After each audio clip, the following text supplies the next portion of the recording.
J'ai le plaisir de présenter ce soir Bernard Antoine, qui a publié il y a 1 an ce grand livre, ce très beau livre, Aquam, aux éditions Murmure d'Espoir. Après avoir publié en 2018 Pur et Nu, qui avait reçu plusieurs prix, je suis pour ceux qui n'ont pas lu encore Bernard Antoine, le prix des bibliothèques et le prix Saga Café de Liège, qui est un grand prix en Belgique après le Rossel.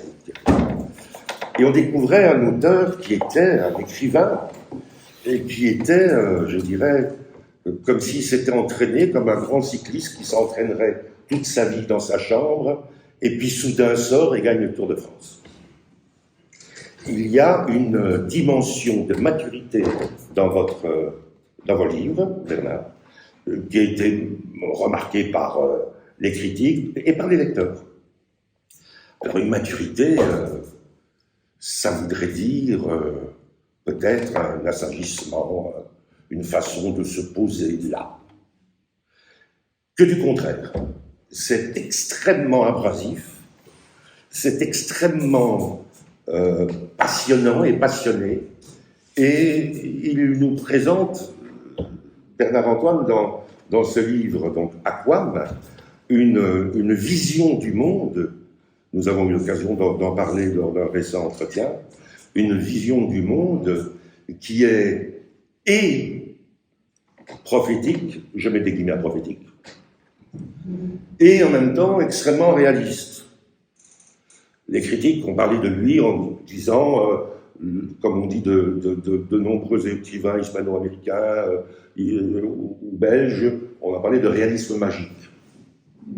Chacun peut avoir sa définition du réalisme magique, mais je dirais que pour moi, en tout cas, en vous disant, Bernard, le réalisme magique, c'est un excès de réalisme qui crée une sorte de sidération, qui crée une sorte d'illusion, quelquefois comique, souvent.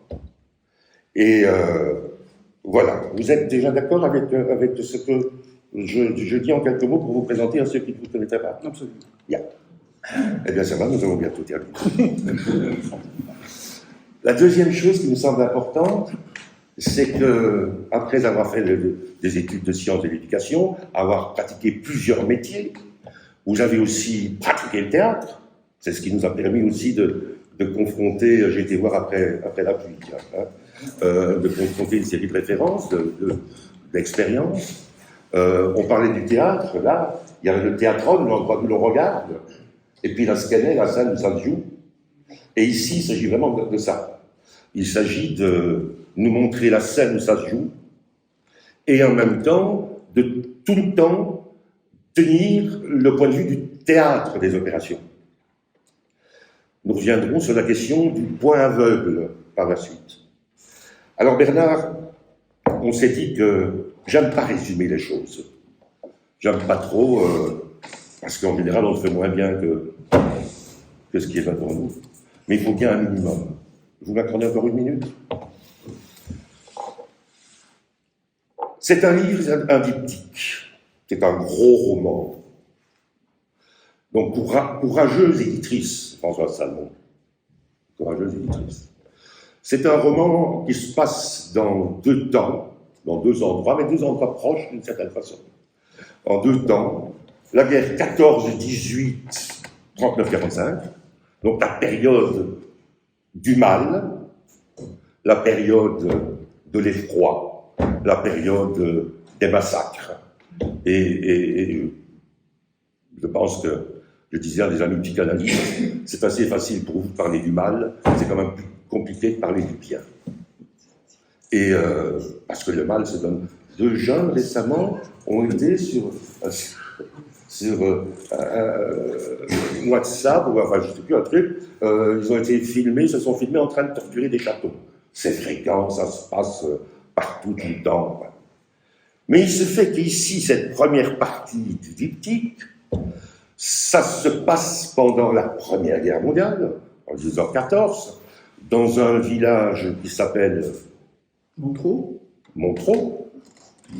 Et l'auteur, Bernard-Antoine, nous donne tout de suite la matière, si vous voulez, l'empreinte digitale du livre. Il nous parle du massacre d'une population faite par les soldats pointus, les lanciers, les soldats allemands de la guerre 14.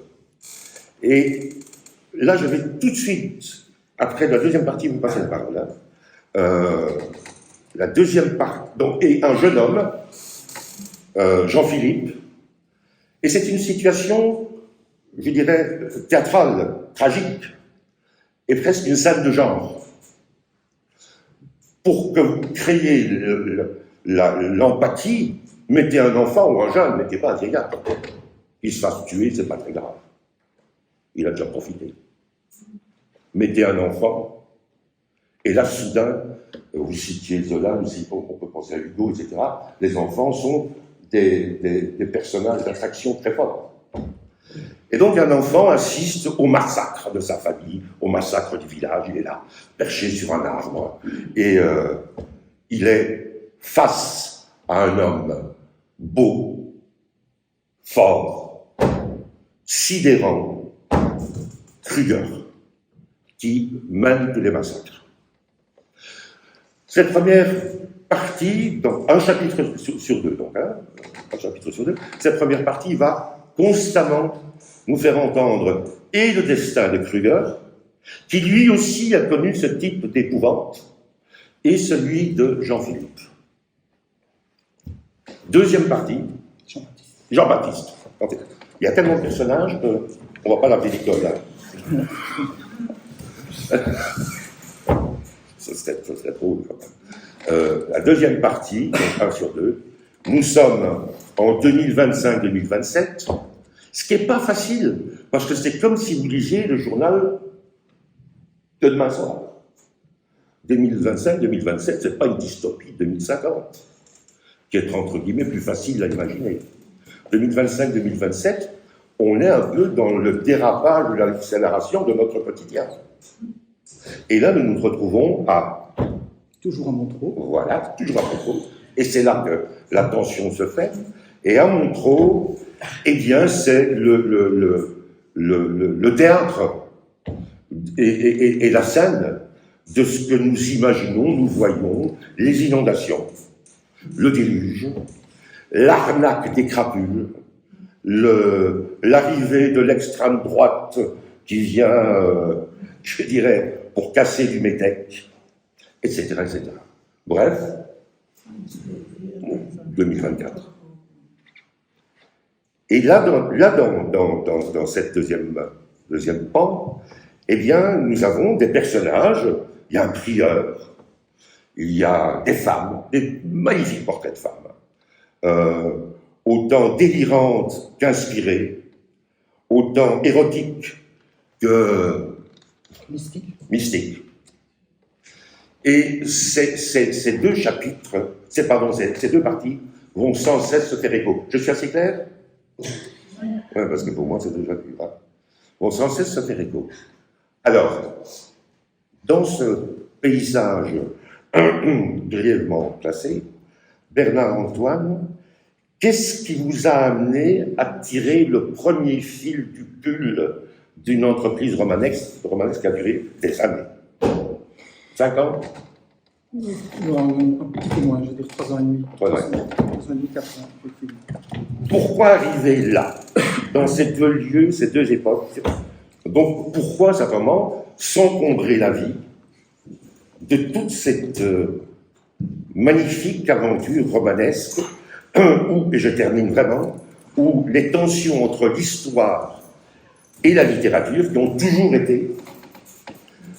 Hérodote nous raconte ce qu'il voit, et quand il n'a pas vu, il invente. Tacite aussi, à peu près tous les historiens. Et ça dépend aussi à quel moment on lit. Ce que, pour moi, l'histoire, les historiens sont les plus grands garants de la démocratie, évidemment, les historiens. Mais comme on sait que la vérité n'est qu'un épisode du faux, voilà. Pourquoi Bernard ? Alors, d'entrée de jeu, c'est une question difficile parce que je crois que lorsqu'il s'agit d'aborder le processus créatif. C'est vraiment compliqué, parce que je peux vous dire comment j'ai tiré le premier fil. Quant à vous dire pourquoi, on est parti jusqu'à 2 heures du matin, je ne suis même pas encore sûr que j'aurais fait le tour. Peut-être, d'accord. Donc, comment j'ai tiré ce premier fil? Parce que systématiquement, lorsque j'écris, je suis sur le 3e pour le moment. C'est pour moi absolument indispensable, et je crois que je suis loin d'être le seul d'ailleurs, d'enraciner mon écriture dans les choses que je connais, et à partir des choses que je connais, de me laisser entraîner moi-même dans ma propre fiction, parce que c'est ça qui fait le plaisir, je crois, dans le processus créatif littéraire, c'est qu'on ne sait pas, au moment où on commence, où on va arriver. Alors c'est vrai, on en a parlé tout à l'heure, il y a certains écrivains qui travaillent énormément sur le plan, etc. Mais qui en général ne suivent pas nécessairement ce plan. Ne suivent peut-être pas ou sans doute pas ce plan. De faire le fond de sauce, quoi. Mon plaisir à moi, c'est de ne pas avoir de plan, et c'est, en tous les cas, de faire confiance à cette espèce de bouillonnement intellectuel, mais aussi intellectuel rationnel dans les 2 aspects de l'intellect, hein, qui est aussi bien rationnel que émotionnel. Voilà. Donc, maintenant, venons-en directement à votre question. Comment j'ai tiré ce fil? Parce que il se fait que lorsque j'étais adolescent, je passe en secondaire, je suis interne dans un athénée à Dinan. Vous êtes né à Namur. Je suis né à Namur. J'ai 12 ans à l'époque, c'était en 68, 69. Et être élève dans un collège ou dans un athénée, peu importe, à Dinan, on ne peut jamais, encore aujourd'hui, on ne peut pas faire l'économie d'avoir les échos de ce qui s'est passé dans cette ville en 1914. Et vous savez, peut-être parce qu'on a fêté, le mot n'est pas là, commémoré le centenaire il y a une dizaine d'années déjà maintenant. Et encore aujourd'hui, il est extrêmement difficile pour un nombre important de Dinantais, alors que 4 générations ont passé, d'admettre le drapeau allemand sur le pont de Dinan. Voilà. Il a fallu un bourgmestre, il y a peu de temps, qui est arrivé devant ses concitoyens et a dû expliquer longuement pourquoi il était important aujourd'hui. Et donc, 12 ans, j'entends pour la première fois parler de ces massacres. Nous allons, bien entendu, les mercredis après-midi, on allait se balader, etc. On passe devant tous les endroits qui ont été des lieux privilégiés par rapport à ces fameux massacres du Nord. Voilà. Quand je commence à écrire Aquam, c'est ça qui me vient en tête. Alors pourquoi, je ne sais pas. C'est comme ça. C'est un patrimoine, c'est quelque chose. Nous nous sommes dit, nous sommes la génération qui a encore hérité en direct des récits de la guerre. Sans doute. Il y a quelque chose de cet ordre-là, peut-être. Oui, puisque... C'est pas Netflix. Non, évidemment. Voilà. Évidemment. Et puis,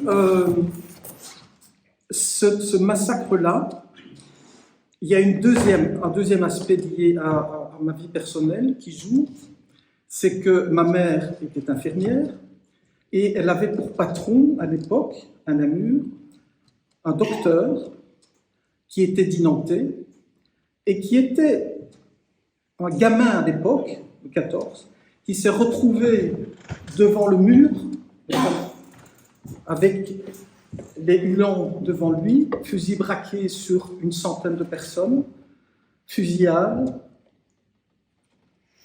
Ces gens qui étaient ses voisins, ses parents, tombent sur lui et lui sauvent la vie. On le retrouve le soir sous les cadavres. Il en ressort, il vit sa vie, il devient médecin.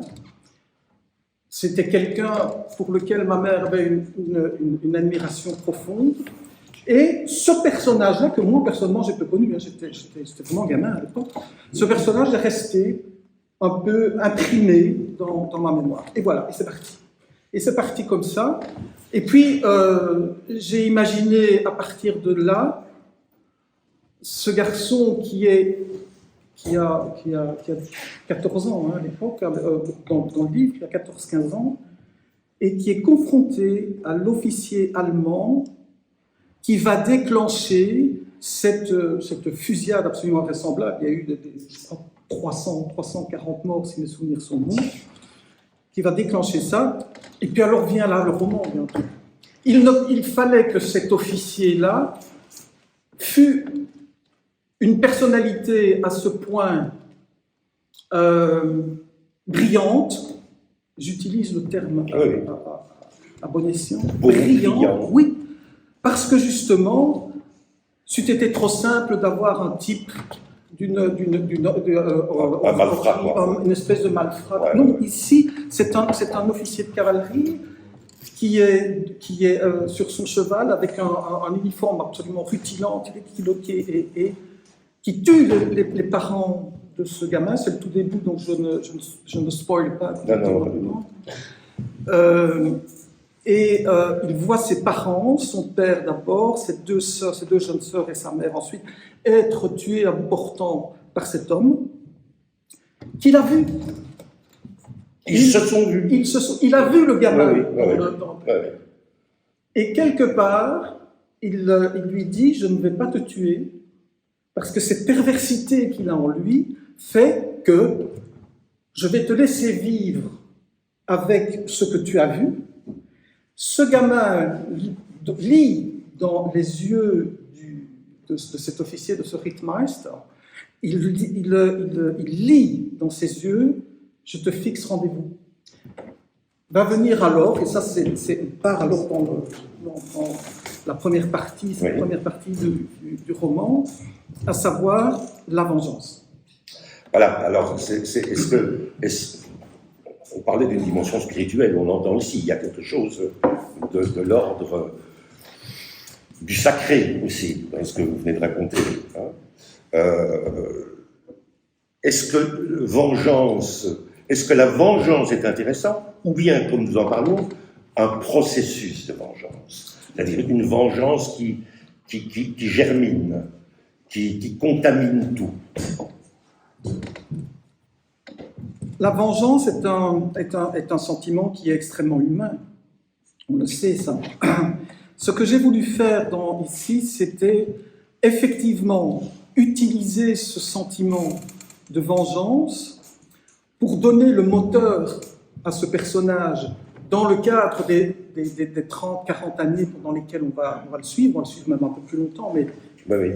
Je veux dire, c'est les 30 premières années qui sont importantes, c'est de lui donner un moteur, mais qu'en même temps, ce moteur-là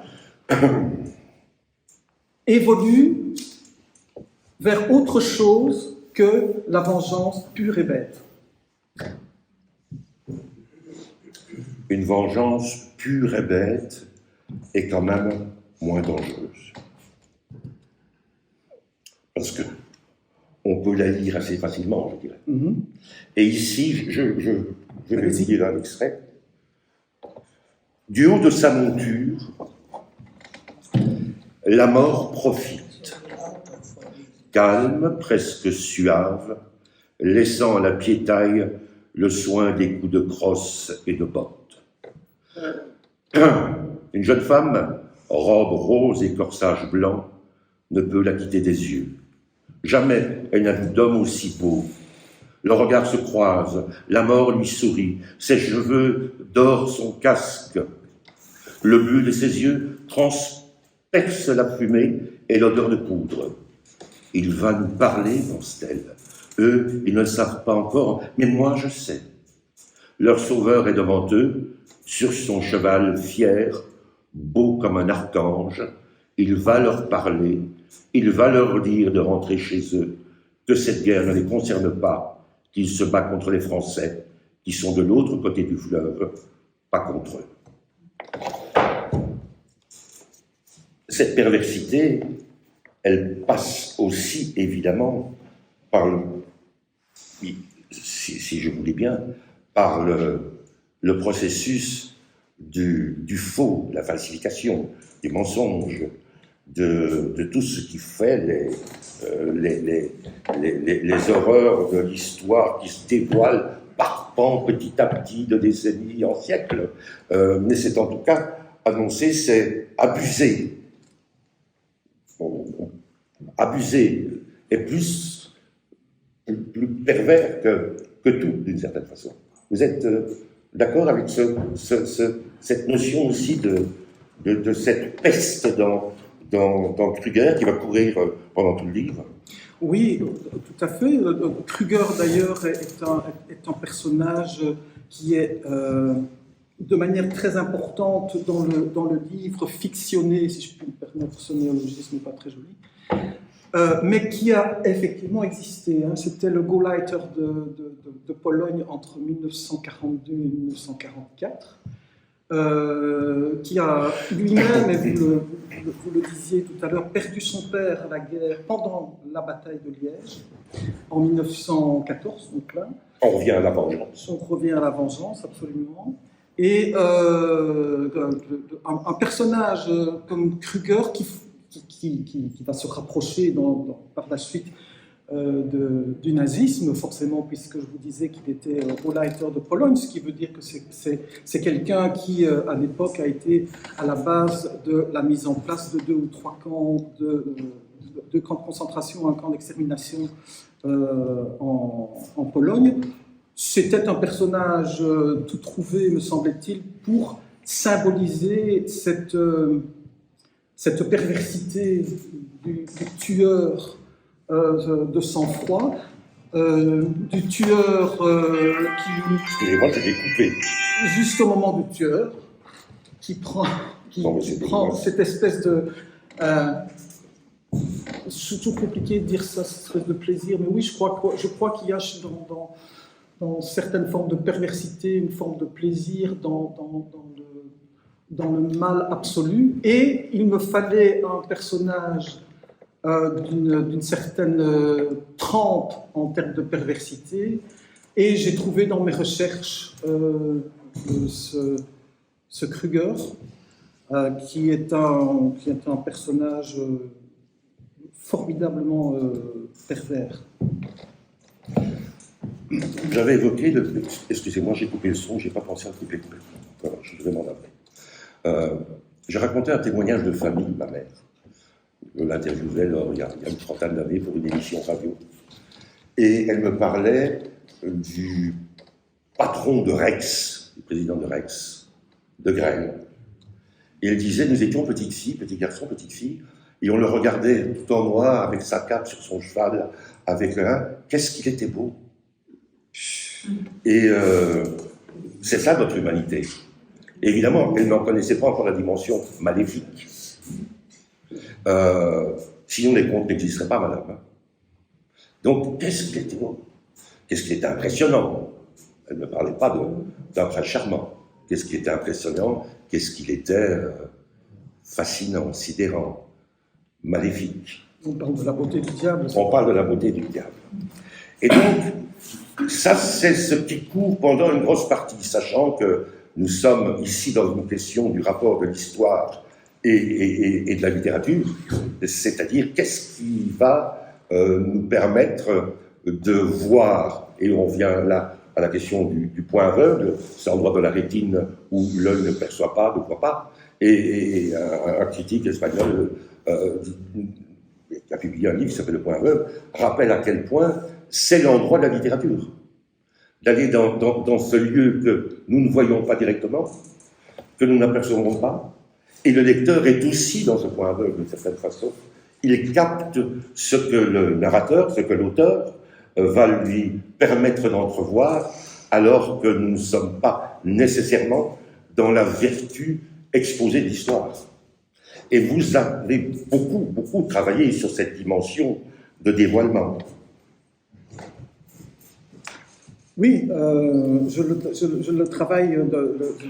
cet aspect de dévoilement. Je travaille dans les deux parties du roman d'ailleurs. Mais ce qui était intéressant, je reprends le terme du dévoilement, c'est au-delà de ce début de livre qui est effectivement assez dur, je l'ai voulu comme ça, c'est qu'on va aller bien entendu vers autre chose. C'est qu'on va dévoiler dans l'humanité de Jean-Baptiste, mais aussi de tous ceux qui l'entourent, on va dévoiler une série de personnages qui vont avoir une influence très ample sur justement la notion de revanche. Et je suis persuadé personnellement que si un être humain, quel qu'il soit, peut commettre, on a parlé de pénal tout à l'heure, on a beaucoup parlé de justice, peut commettre des crimes qui peuvent aller jusqu'à l'abomination, ce qui fait notre humanité et en même temps ce qui fait la richesse du monde dans lequel on vit, c'est-à-dire le nôtre ici en démocratie, c'est qu'on a mis en place des outils qui nous permettent d'aller au-delà de la vengeance, de transcender la vengeance. Alors on a parlé de justice, mais il y en a d'autres aussi. Et il y a notamment la capacité de certains d'entre nous de pouvoir avoir une aura suffisante vis-à-vis de gens qui souffrent parce qu'ils ont été confrontés à l'abomination pour quelque part les aider à se reconstruire. Je n'ai pas besoin de vous citer ici Boris Cyrulnik, qui est vraiment un peu le pape de cette approche-là qu'on appelle effectivement la résilience aujourd'hui. Et donc, j'avais dans l'esprit d'Aquam, mais c'était déjà vrai aussi dans Purelli, j'avais déjà cette notion de nécessité de résilience et de comment elle se met en place, de pourquoi elle doit se mettre en place, comment elle peut être réussie dans certains cas, complètement loupée dans d'autres. C'est quelque chose qui m'a effectivement toujours poursuivi dans mon travail d'écriture. Merci beaucoup Bernard. Ce qui nous permet maintenant de basculer dans cette fameuse deuxième partie, deuxième roman dans le livre. Là, nous sommes dans un autre trauma, le déluge. Nous sommes dans une petite région très, très, très accueillante, une villa bourgeoise qui s'appelle la Sibérie. Oui. La Sibérie, il fallait le trouver quand même. La Sibérie. Et dans cette villa bourgeoise se rencontrent des gens qui sont des intellectuels, des thérapeutes, des philosophes. C'est un monde c'est une sorte d'abbaye de Thélème. On pense, on parle, on se rencontre. Et ces gens sont aussi confrontés à une question qui va être, avec le choc que le personnage, comment s'appelle, c'est Claire, qui a cette vision. Cécile, merci. Cécile, qui a cette vision de ce déluge, qui serait une vengeance, une peine, un prix à payer. Ça dépend comment on lit l'histoire et comment on lit notre actualité, évidemment. Est-ce que nous sommes coupables de tout? Est-ce que nous ne sommes pas coupables, etc. Vous connaissez comme nous les débats. Et dans ces lieux qui sont apparemment idylliques, avec des personnes de haute nature, tiens, l'Allemagne, dans les années 20-30, était un des lieux européens les plus développés du monde. Et par nécessité, par logique, par besoin, par vengeance, c'est là que le nazisme a pu se développer. C'est pas comme ça une acné provisoire. Et dans ce même lieu, plein de sens, plein d'intelligence, etc., qu'est-ce qui se passe? Alors il faut savoir que... Et plein de beauté. Absolument. On est toujours à Montereau, c'est-à-dire dans le même endroit que la première partie du livre, là où ces choses terribles se sont passées en 1914. Il faut savoir que il y a, tout près de cette villa bourgeoise et de cette abbaye dont vous parliez, sont enterrés là une petite trentaine de soldats allemands qui sont tombés dans une embuscade française au moment où ils faisaient route pour aller retrouver l'armée de von Bülow qui marchait sur Anvers à l'époque. Ils sont tombés dans une embuscade, ils ont été tous exterminés, enterrés là par les villageois, enterrés et surtout essayer de faire en sorte que ça ne se sache pas, parce qu'ils craignent bien entendu la répression des Saxons, répression qui de toute façon viendra. Et c'est ce qui fait la liaison entre le premier roman, j'ai envie de dire, la première partie du roman, avec tout ce qui s'est passé pendant la guerre de 14, et la petite dystopie dans laquelle nous sommes plongés dans ce roman, c'est-à-dire d'ici 3-4 ans, en 2027. Et pourquoi ? Parce que, après ce déluge, il y a un glissement de terrain et on retrouve les cercueils de ces 27 soldats allemands qui flottent. Ils sont remontés. Ils sont remontés, oui. Et au même moment, apparaît dans ce lieu idyllique des personnages étonnants dont on apprend assez rapidement qu'il s'agit des fantômes des 27 soldats tués, qui eux, et on retrouve de nouveau la vengeance, attendent le retour de le Rittmeister, celui dont on parlait tout à l'heure, le beau sur son cheval, qui les a abandonnés juste avant qu'ils se trouvent sous le feu des Français. Et donc ils l'attendent. Et il va arriver. Vous imaginez, c'est le chaos, c'est la puissance une épaule de l'histoire contre une autre dans votre roman. Je ne sais pas s'il nous a encore un peu de temps. Oui. Vous êtes libre. J'ai envie de venir appuyer et un peu creuser cette question. Vous faites Donald Trump se fait tuer, on assiste à Los Angeles, à San Francisco, au Big One. Au Big One, tout ce qui traîne un peu dans notre arrière mémoire des siècles semble exploser à ce moment-là. Heureusement, d'ici maintenant, on peut pousser 2027. On n'est pas sûr qu'il reste sur place. Et donc, il y a cette dimension presque tragicomique à certains moments. Quand je dis tragicomique, c'est pas drôle, hein, mais trop, c'est trop. Et je pense que c'est une volonté stylistique de nous mettre en scène. Vous aurez tout. Vous n'échapperez pas. Vous êtes d'accord avec cette remarque ? Tout à fait. Voilà. Mais c'est quelque chose auquel je pense profondément. Je ne crois pas être un grand pessimiste, mais je crois en ouvrant, si on veut vraiment bien ouvrir les yeux, on n'arrête pas de nous le dire à tort et à travers, dans tous les journaux que nous pouvons lire, dans les radios, les télés, etc. Mais oui, on part le nez dans le mur et nous ne faisons rien. Mais on le dit. Et il continue à le dire. Et ça fait quand même très longtemps qu'on le dit.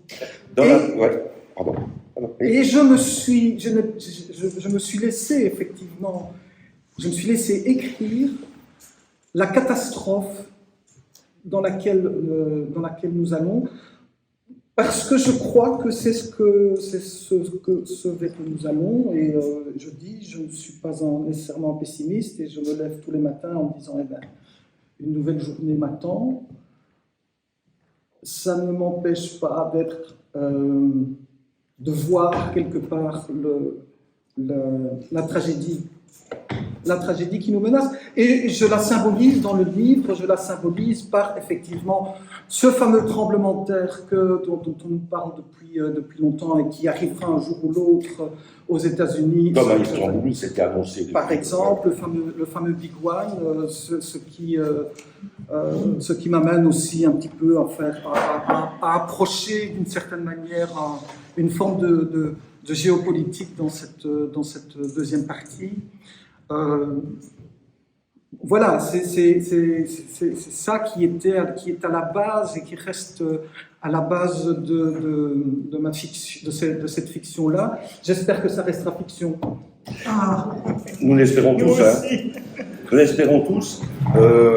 Comme sur le Titanic, je mets des guillemets à ça. Mais la grande catastrophe, c'est de connaître la catastrophe et de devoir vivre sans la présence de la catastrophe. Sinon, on ne vit plus, comme dirait l'autre. Je voulais vous poser une dernière question, si vous le permettez. 2 minutes 30 secondes. Merci. 49. Merci. D'abord, je prends les 30 secondes pour moi, pour remercier l'aimable assemblée, et poser la question qui est la question piège. Je vous avais demandé quelle est la question que vous voudriez qu'on pose, et qu'on ne vous a pas encore posée. Un classique. Et est-ce qu'un roman, est-ce que votre roman, dans votre écriture romanesque, qu'est-ce qu'il faut pour terminer un livre? Est-ce que ça doit bien se finir? Est-ce qu'il faut quand même une lueur d'espoir dans ce sombre fracas du monde? Comment finir cette histoire dystopique et en même temps historique? Vous m'avez dit que vous répondriez aujourd'hui. Elle se finit, à mon sens, de l'auteur comme elle doit se finir. Et en même temps, c'est le lecteur qui prendra sa responsabilité à la fin du livre, en se posant lui-même la question de ce monde dans lequel on vit, de demain, parce que l'on sait de quoi hier a été fait. Nous savons à quel point le XXe siècle que nous avons quitté il y a 20 ans a été un siècle de barbarie. Vers quoi allons-nous? Qu'est-ce qui s'ouvre devant nous aujourd'hui? Quand j'ai pensé au déluge, je pensais bien entendu aussi à la problématique climatique qui est pendante, on est en plein dedans. Donc voilà, alors votre question, je suis désolé, je ne vais pas botter en touche. Je dis simplement, la fin d'un livre, elle appartient bien entendu à l'auteur, mais ce qu'un lecteur en fera, ça lui appartiendra toujours. Lecteur il fabula. Voilà. Bien sûr. Bien sûr. Et je vous remercie infiniment, Bernard. Et pour terminer, vraiment dire à quel point je vous invite instamment à lire ce livre. C'est pas parce que c'est gros que c'est pesant.